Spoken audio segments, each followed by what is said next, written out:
Hiree unkanamuma, hiree unkanamuma. Saliiga mirga namaa maaliif dhabnee yooma? Dhugaa barbaachaaf kichuun xobbee meeqatu jettee? Ayyuuf jaallan qaqqaaliin danuu ta'ee as buute. Bartee badaa kaleessaan dachee nagaa goolanii.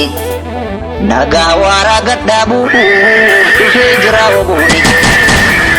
Alaabaan gaasisaa onnee diinaa naasisaa. Adamsee diina qalee falfaltuu faloonfalee. Arii harkaan qabee madoof du'aan adabeet madoof du'aan adabe.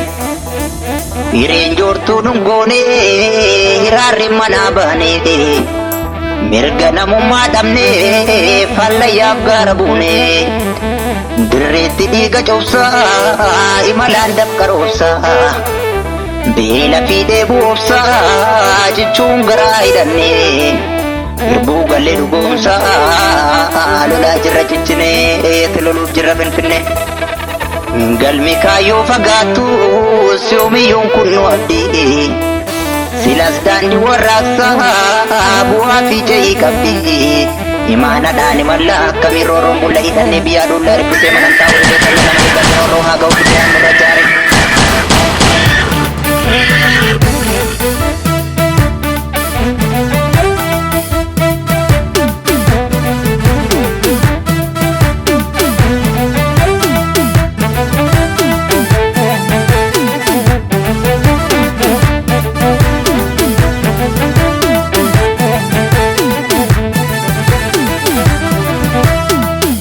Mandedi na itti marti osuusi jiidha itti cichiti dhaloota ittichi.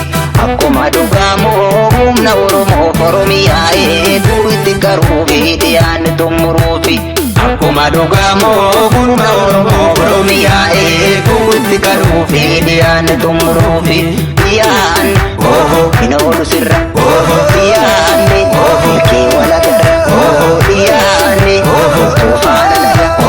Diyaane, wamaka, diyaane, anon finfinne, diyaane, itti marsine, diyaane, itti marsine.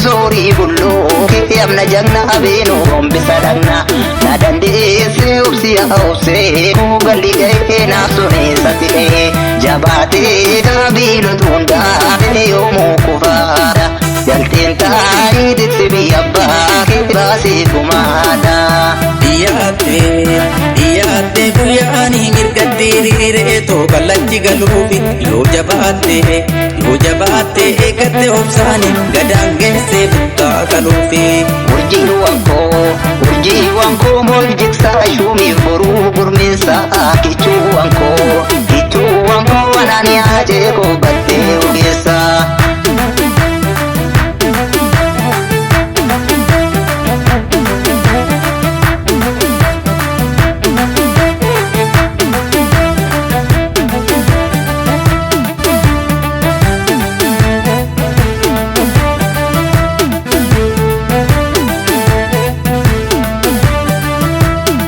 Indir mamu ofirra laalu nanga yoomi yoo lammiin qalamu. Diinatu maajira bargoonni waan badee fo'aa badee. Shira sobaan masakamteetoo alagaaf gugguufti. Galma sobaatti naqamteetoo boorataan booratee. Xiiqirra jabaadhaa kan hirbuu gurgurtee. Booraa taate alagaadha kaleemaan baasanii. Maal fiduu barra galuuni laafuu qabsooni. Ittantanii soba dhaluuni laafuu qabsooni.